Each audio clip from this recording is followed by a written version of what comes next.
In the world of low-code development, Builder.io and Flutterflow are two popular platforms used for building web and mobile applications. To determine which one is best in 2025, we need to compare their features and capabilities.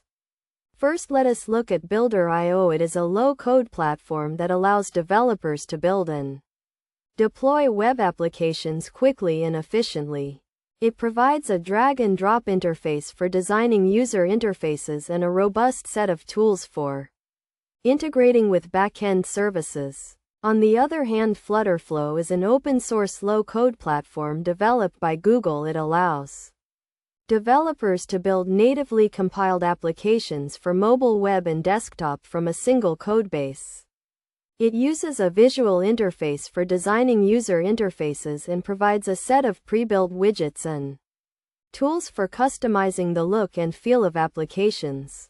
In terms of ease of use, Builder.io provides a more intuitive interface and is generally easier to learn and use, especially for developers who are new to low-code development.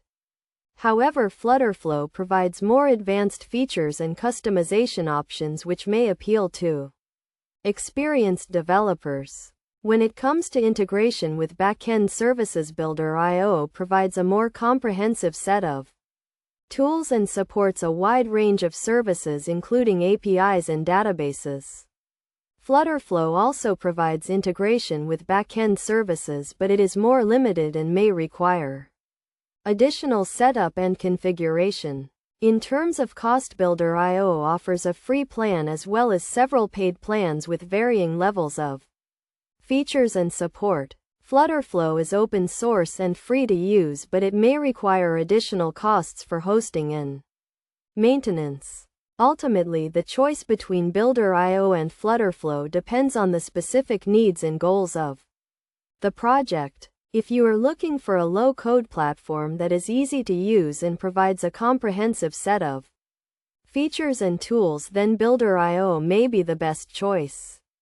However, if you are looking for a more advanced and customizable low-code platform that can be used for building complex applications, then Flutterflow may be the better option.